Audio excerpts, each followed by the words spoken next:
I want to talk about, my sermon is called Not My Time. Not My Time. And I'm talking about a story from John 2. It's Jesus' first miracle. And this is one of my favorite stories in the Bible. I feel like I get to preach in GYC every week, which is awesome. And I feel like I say that a lot. I mean, this is my favorite story. This is one of my favorite stories. But really, this truly is one of my favorite stories in the Bible. And I think the Lord just kind of blew this up for me one day when I was reading it, and just continues to reveal this story to me and kind of what happens here, because it's a little bit of a weird miracle. We'll talk about it. It's Jesus turning water into wine, and we see Jesus in the Word, and he's opening blind eyes and deaf ears, and making the lame walk and raising the dead and doing all these crazy things.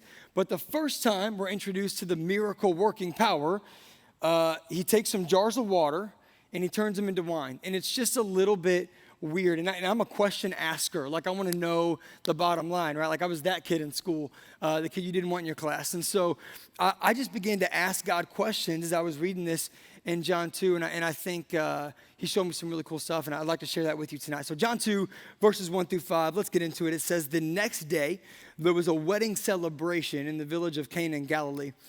Jesus' mother was there, and Jesus and his disciples were also invited to the celebration. So obviously we know these are probably family, friends, the people they were close to. It says the wine supply ran out during the festivities. And so Jesus' mother told him, Jesus, they have no more wine. And Jesus responds and says, dear woman, that's not our problem. My time has not yet come. Or I interpret it as that, man, it's not my time. My time has not yet come. But his mother told the servants, do whatever he tells you. This is cool because in these days, wedding celebrations lasted for a long period of time. It wasn't just like an evening. It was like a week-long deal, and they partied, and they drank wine, and they ate, and they celebrated the family, and everyone from the town came, and all of their close friends came, and it was a really cool thing. It was a big deal to get married, and it was really a disgrace to run out of wine. It was a sign of poverty. It's like, how would you not have enough to provide for the people around you? How would you not have enough to provide for your town and your family? This is something where you wanted to throw the best party, right? You wanted to throw the best wedding. And so for them to run out of wine, it's a big deal. And Mary's like, Jesus, we don't want them to be disgraced. We don't want them to be embarrassed. Man, let's take care of this for them. And I think it's funny that Jesus says, man, Mom, it's not my time. My time has not yet come. And we don't really know why he said that. The Bible doesn't really explain. There's not like a scholar or a theologian that can explain exactly why Jesus said it's not my time. Was it prophetic? Was he saying like, I don't know that my time has come for my glory to be revealed? Or was it just him saying, Mom, I don't know if I'm ready. Like, I'm 30 years old. I know I have disciples. These guys are following me. I'm teaching and stuff, but I don't know that I'm ready to step out and do this thing, because if I do this, it changes everything. And we're going to see that in a moment, that what Jesus did, his act of obedience, because if you know the story, he did go ahead and do what his mom asked him to do. He took care of the wine situation. And Jesus' act of obedience changed everything. And that's what I want to look at tonight, is that one act of obedience. I think a lot of times that we can feel that, let's just say for a moment, that maybe Jesus was saying, I don't know that I'm ready to step into this thing. Because that's how I read it, and that's how I related it to my life. Because I think a lot of times, being in ministry, trying my best to fulfill the call of God on my life, I think there's been many moments in my life where I've stepped into something and I'm like, God, I don't know if I'm ready to do this. I don't know if I'm ready to move my family from Missouri to Tulsa and to work for this new church, this big church. I don't know if I'm ready to step into this internship or step into Bible school or step away from my old habits. There's been many, many things in my life where I'm like, I don't know that I'm ready to do this. Has anybody ever felt like that, or is that just me? You just feel like, man, I don't know if I'm ready. But what I love about this story between Jesus and Mary is Mary's response. She doesn't even respond to what Jesus said. Jesus says that, and she literally, like in my head, and thinking about my mom, she probably didn't even look away from him. She's like, hey, Jesus, we need more wine. And he's like, woman, why are you asking me? My time's not ready. And I feel like the servants are there, and she just looks at Jesus and is like, just do whatever he says. And he gave the look. Like, any mom in here knows the look, right? It's like she's looking at Jesus like, you're going to take care of this. Whether you like it or not, this is your time. This is your deal. You're going to take care of it. I know the mom look. My wife does a great mom look. My boys know it. Our kids know it. Everyone knows that look. And I just imagine Mary looking at Jesus like, no, it is your time. You're going to step out and you're going to do this thing. She's watched him develop. She's watched him teach in the synagogue. She's watched these men begin to follow Jesus. And I think Mary maybe sees something that Jesus maybe didn't. And she's like, no, Jesus, you're going to step into it. You're going to do it. And the servants were ready. I think it's funny that the servants were ready as well, and they were obedient as well. Because Mary walked away, and they're like, I don't know if you saw that look, but whatever you say, we're ready to roll because I'm definitely not going against her, right? And just like, listen, I'm 30 years old. I'm old enough to know she meant that, so grab those jars. Let's get after it. We're going to make something happen, and that's exactly what they did. I want to point out here, this was an act of faith from Mary. And I think that we can learn something from Mary's attitude and posture towards Jesus in this moment, because Mary didn't know what Jesus was going to do. She didn't tell him, hey, I need you to grab some water and turn it into wine, or hey, I need you to run to the local winery, whatever it was then, and grab some wine. She had no clue what Jesus was going to do, but she trusted Jesus to do the right thing. And I think that's very cool when we come to a situation in our life where we're like, God, I'm not sure what to do here. And I'm not even sure what you're going to do here, but I'm going to trust you because I believe that you're going to do the right thing. I believe that if I trust you, you are going to make this thing right, even though I don't see how it's going to be made right. Even though I don't see what this looks like, I trust you, God. Jesus, I trust you. I trust that whatever you're going to do is going to be better than whatever I'm thinking of. And that's why I'm going to come to you and not try to do this on my own. I trust you, Jesus. And then I think that when we see the servants begin to do exactly what he said, we see that they felt that same amount of trust in Jesus. Like, you know what? Let's just do it. Maybe if this sounds really weird, we're grabbing these pots, this sounds really weird, but let's just go ahead and do it because I trust that whatever he's saying is going to work. Man, we need to trust that what God is going to do in our lives is going to work. We need to trust that if we will put our faith and our hope in God, that whatever he has planned for us is going to work better than anything we could plan for ourselves. I'm going to come back to that in a moment. I think that you can look in the Word and see many, many, many women and men of God that took steps of faith in obedience, even though they didn't know everything that was going to happen, even though they didn't know every single step along the way, because this was an act of faith for Jesus too. Jesus is stepping out and he's like, listen, I don't know that I'm ready, but I'm going to be obedient. I'm going to be faithful. If you're going to ask me to do it, I'm going to do it. I don't know what this looks like, but I'm going to step out. I'm going to be faithful. It's an act of faith for him too, even though he didn't quite understand why am I doing this right now? It's not my time. Mom, you don't understand the repercussions this has on my life. You don't understand what this changes for me. If people figure out who I am right now, do you know what this changes, Mom? But you know what? I'm going to be faithful. I want you to know something. God cares more. I want to get this dead on. I want to get this right. God cares more about your full obedience than he does your complete understanding. God cares more about your full obedience than he does your complete understanding. You look in the Word and you see Abraham. God says, Abraham, I want you to leave and go to the place that I'll show you. Abraham says, God, I don't understand, but I'm going to go. I'm going to do it. Moses, I need you to lead my people out. God, I don't see how this thing happens. I don't speak well. I'm not your guy. But you know what? If you said it, I'll do it. I'll trust you. Esther, I need you to go before the king, and I need you to free your people. Esther was like, you know what? I don't think you realize this may cost my life. But if you tell me to do it, I'll do it. I'll be obedient, even though I don't understand. Man, God wants you to be obedient. And I believe that in this story, in this moment, Jesus' obedience leads to an incredible miracle. I think that Jesus was able to do that miracle because he was sure of something that Pastor Bill tells us all the time. We don't live by how we feel. In that moment, he felt like this is not my time. He felt like, I don't know if I'm ready to step out, but he knew I don't live by how I feel. I live by, I'm just going to take a step. How many times has Pastor Bill told us, all it takes is this. All it takes is one step. And if you'll step in, if you'll be obedient, if you'll take that step of faith, watch what God will do with your life. And I'm jumping ahead of myself. I want to get to the end of this story because it's so incredible what God does. But I want to talk for a moment about being out of your comfort zone. I'm a comfort zone guy. Like, I'm outgoing. I like to talk to people, but I also like to stay in my zone. I like to stay in my lane. I like to do what I know how to do well. I don't love to step out. I love to try new things, but only if I'm comfortable with them. You know what I'm saying? And as a parent, I realized that I can put that on my kids sometimes, that I can begin to only push them as far as I want to push them. And I can begin to only ask them to do what I'm comfortable asking them to do. And thank God for my wife, because my wife is constantly, we talked about relationships last month or this month. Currently, we're talking about relationships, which what Keenan's talking about tonight with our GYC students. And I said, the number one thing that attracted me to Heather, of course, is the fact that she's absolutely stunning. She's beautiful. When we got together, she likes to call me chubby cute. I don't really know what to call it. I was 65 pounds heavier, so I was definitely chubby cute then. But she's out of my league now. She was way out of my league then. And so, of course, yes, she's beautiful. But the number one thing that attracted me to my wife is that she challenged me. She challenged me. She wouldn't allow me to stay the way that I was. She asked me questions. Why do you do it that way? What are you doing? And at first I'm like, whoa. Like, I don't know if you have the right to ask me that. I started to get offended and like, well, do you not trust me? She's like, no, I trust you. I just want to make sure that you're doing it the right way. I just want to make sure that you're growing. I want to make sure that you're challenging yourself. She has challenged me from the day that we met, and I love that about her.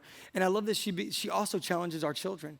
She challenges our kids every single day to get better, to step out of their comfort zones. And I have a little video that we're going to show here in a moment of her challenging our middle son, Israel. We have 3 kids. Jericho is 6, Israel is 4, and Noah is 15 months old, our little girl. And girls are great. I'm glad I had 2 boys before, but we love girl babies as well. I'm glad I have the boys to protect her, because I don't have to worry about guys. I got 2 little boys to worry about the guys. So, but man, what I love about my wife is that she constantly pushes them out of their comfort zone. And I think it's a very healthy place to be. And so I want to preface this video with that, but go ahead and roll the video. They're going down a slide, by the way, if you can't tell where they're at.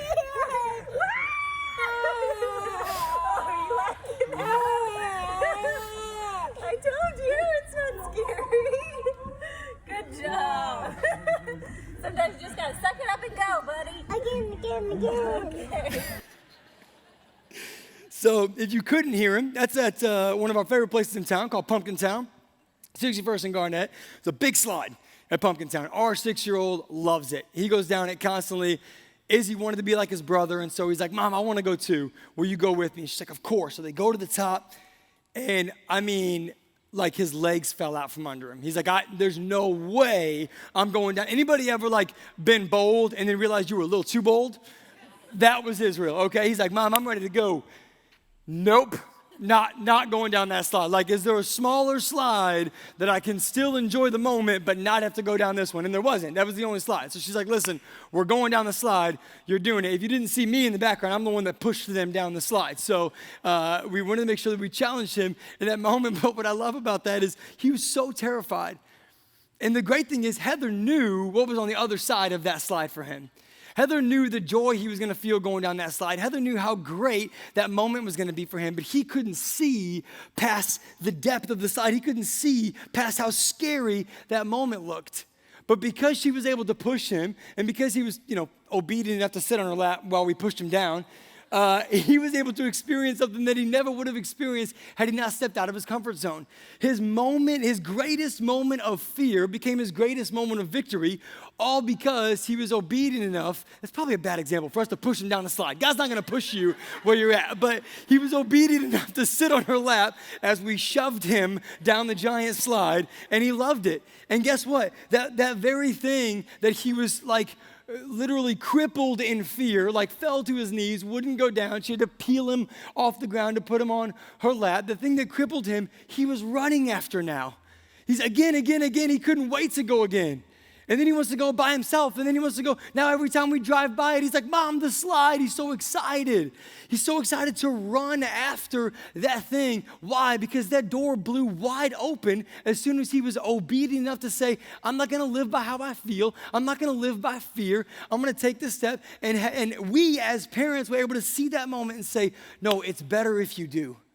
I promise you it's better if you step out in obedience. I promise it's better if you'll just do what we ask. I know you don't understand why I say don't touch the pan when it comes out of the oven. Jericho, our 6-year-old, is the thinker. He is Heather. He's not me. Izzy is me. He just run up and do whatever, whenever, except the slide. He's usually a pretty wild kid. Jericho is the type of kid where I will open the fridge, grab something, turn around, set it down, and he's closing the fridge like, Dad? I don't know if you realized he left the fridge open. Like, he is his mother's son. But the other day, I pulled some hot cookies out of the oven, and I'm like, Izzy, don't touch, buddy, this pan is hot. And Jericho's just excited. He comes running, he's like, oh, cookies, and touches the hot pan. He will never go near the oven again, I promise you that. Why? He learned his lesson because he touched the pan. All he could see was the cookies. And it's like, Jericho, hey, come here. That's why I tell you not to go near the oven. That's why I tell you not to touch the pan. All this time, you thought I was just being mean. All this time, you thought I was just, being whatever. Listen, it's because I care about you. I put boundaries on you because I care about you. I push you out of your comfort zone because I care about you. Can I tell you, God is the same way with us? Man, God wants to push you. He wants you to step into something new. He wants you to do something great for him, but it's going to take a little bit of uncomfortableness, and it's going to take a little bit of us stepping out of our comfort zone in order to do that. But obedience will lead us to incredible things. I want you to know that this year, Pastor Bill has been talking about us stepping into, he says, man, I hear the sound of abundance. He wants this year to be a year of abundance, a year of deliverance, a year of revival for us. I promise you, abundance flows out of obedience. When Jesus was obedient in the story, and we're gonna read the end of the story in just a moment, because Jesus was obedient, he was able to step into an abundance in his life. And everyone around him, everyone that was there with him, got to experience the abundance that Jesus walked in. Because of his one act of obedience, this entire wedding was blessed because of it. All of his disciples were blessed. His mom was blessed. All of these people, there was an incredible effect to his obedience. There was an abundant effect to it. When we are obedient, we step into deliverance. I mean, your deliverance might just be one act of obedience away. And as we are living a life of deliverance and a life flowing with abundance, let me tell you, that's revival. That's where we see revival in our church. That's where we see revival in our lives and revival in our marriage and revival with our children, is when we are living those abundant, incredible, and delivered lives that all flows out of obedience. Can I tell you guys, we are standing in a house built on the obedience of Pastor Bill and Sandy. For 30 years, they've just said yes. What do they always say? Man, our answer is yes. Pastor came to Pastor Bill and said, listen, I think your vision's too big for here. I think you need to go do your own thing. He said, okay, I'll go do my own thing. We'll call it guts. Okay, that's fine. I'll step out. I'll do it. I'm not afraid. I'll take that step of faith. Man, stop sending your people here to be trained. I think you should train your own people. Okay, we'll train our own people. Fine, we'll start Second Mile. We'll start the internship. And look what he's built out of that obedience. You and I are reaping the abundance of Pastor Bill and Sandy's obedience right now. We're standing in a house built on obedience. And I'm so grateful for that. Let's finish this story up. In verse 6, it says this. Now there were set there 6 water pots of stone, according to the manner of purification of the Jews. I want to come back to that. That's really important. It says, containing 20 or 30 gallons apiece. Jesus said to them, fill the water pots with water, and they filled them up to the brim. And he said to them, draw some out now and take it to the master of the feast. And they took it. When the master of the feast had tasted the water that was made wine and did not know where it came from, but the servants who had drawn the water out knew. I love that John tells us that. He's saying, listen, he didn't know where it came from, but the servants do. Why? Because the servants were acting in obedience too. They got to see kind of behind the wall, behind the curtain of this miracle, because they knew what was going on. Said even though they knew, because they had drawn the water, said the master of the feast called to the bridegroom, and he said to them, every man at the beginning sets out the good wine. And when the guests are well drunk, then they set out the inferior. But they have kept the good wine until now. The beginning of signs Jesus did in Cana of Galilee, and this was the beginning of signs Jesus did in Cana of Galilee, and it manifested his glory, and his disciples believed in him. I want to go back to what the master of the feast said. He said, every man sets out the good wine first, and then once it runs out, then they go to the bad wine. But you have brought out the good wine last. Isn't it funny that a lot of times we wait until we've exhausted every single option to turn to God? We wait until we've let every well run dry, and so we'll go to the wellspring of life. Like, let's not allow our decision to trust God to be last. Let's go to God first. I used to have a Honda Accord. Loved that thing. Called it the Batmobile. It was a little black car. It was so cool. I got my first car. It was a truck. I wrecked it in a parking lot like a month after I got it. That's a story for another time. Literally ran into a light pole. Just wasn't looking. It's a good one. I'll tell you guys next time. But so I got this Honda Accord. I loved this car. I put like 130,000 miles on this car driving from St. Louis to Tulsa. And I had it all through high school, all through college. Had it up until literally the week before Heather and I were engaged. And I'm driving it down the highway. And all of a sudden my RPM shoot up and then drop down and shoot up and drop, like something's going on. I call my buddy who is a Honda master tech. Literally, there's nothing about Hondas that he does not know. He runs a shop here in town, Ian's. And I called him. I said, Jake, listen, my Honda's freaking out. Like my car's freaking out. I had this car forever. I love it. What is going on? And I explained to him what's going on in my car. And he's like, what year's your Honda? And I told him. He said, how many miles are on it? I told him. He said, is it this engine? I said, yep. He said, man, your transmission's blown. And I was like, I don't know. I did some research, and I heard that there's this little sensor you can change, and maybe that's the case. People have seen that, and he goes, no, don't change the sensor. It's terrible. It's going to take you forever. Don't change the sensor out. Your transmission is blown. Take your car home. Do not drive it. Either sell it to somebody who can fix it or fix it yourself. And, this always happens with those. I promise you, I've seen it a million times. Your transmission's blown. So I get off the phone. I go buy the sensors. I go to my father-in-law's house, who's an incredible with cars, and we spend literally the entire day taking the top of my engine off, changing out these sensors, like breaking our arm to get down in there. I am not a mechanic. I am not a handyman. I'm learning slowly from my father-in-law, and so we fix this thing up. We get it going. I take off, and I'm like, what does Jake know? Like, this thing's driving great. 5 miles down the road, transmission explodes. My car won't run. Had to get it towed back to my house. I called Jake, and I'm like, Jake, I wish I would have listened to you in the first place. I exhausted all my options when I just should have listened to the master at the very beginning. Had I listened to the master, I never would have gone through all that trouble. Had I listened to the master, I never would have wasted all that time. Had I listened to the master, I never would have spent all that money. I never would have had to get my car towed. He was trying to save me from so much, but I was so arrogant and stupid and clinging to something that I loved. I didn't want to give it up yet. I didn't want to take on that new task. I didn't want to spend the money for a new car. I didn't want to step out in faith and do something great. I knew I was about to buy a ring for my future wife. I didn't want to buy a car in the same week, which I did, which was terrible. I was like, okay, can I get like a 30-year mortgage on this car? Because I've got to buy a ring this week too. And they go pretty far now. I don't know if y'all know that, but I think we paid that car off like a year ago. And but no, because I didn't listen to the master in the very beginning, man, it took me so much more time. It took me so much more money. It took me so much more pain. Let's not allow God to be our last option. Let's turn to God first and say, God, I trust you. God, I trust that whatever you're going to do is going to be great. And now can I show you really quick why this is one of my favorite stories? I'm going to get a little nerdy, okay? I'm a little bit of a Bible nerd. I love to, like I said, I'm a question asker. I love to kind of figure stuff out. And this is why this is one of my favorite stories, because it talks about Jesus revealing his glory. And I'm like, revealing it? Like he turned water into wine. Yes, that's cool. Yes, it's a miracle. But how in the world is this him revealing his glory? Like I would think like Lazarus coming out and taking off the grave clothes. Like that's revealing some glory, right? Like blind eyes opening, dude in chains being healed. Like that's revealing some glory. Let me show you why I said that though.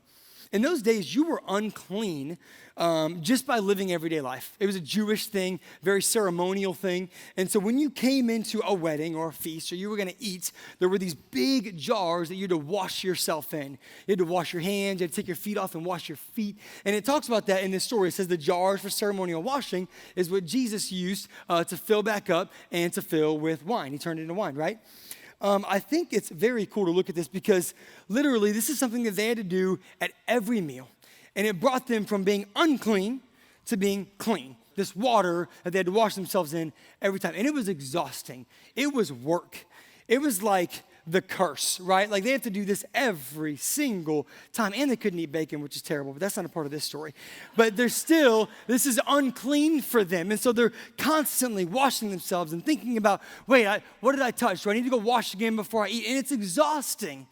And I love that Jesus, in one moment, takes away the option for them to clean themselves. And he takes this water that was used to cleanse them, that was used to make them right, that was used to give them a place at the table. And he says, you know what, I'm going to take this water, I'm going to turn it into wine. And if we look at wine in this story, man, it's a time of celebration. It's a time to just celebrate with the people around you and celebrate this wedding that's going on. He said, listen, I don't need you to worry about making yourself clean. I just need you to celebrate what I'm doing right now. I just need you to celebrate in this moment.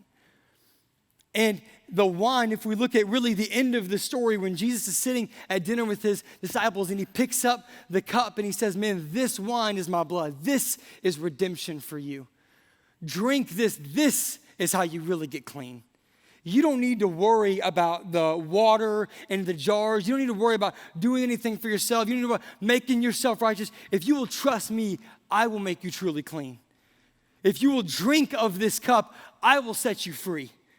If you will take this one step of obedience, this one act of faith, I will blow this thing wide open for you. I will work a miracle in your life, just like I did at the wedding, just like I did at the dinner, just like I did with Lazarus, just like I did with every single person that ever took that step of faith, Abraham and Isaac and Jacob, the one step to say, God, I trust you.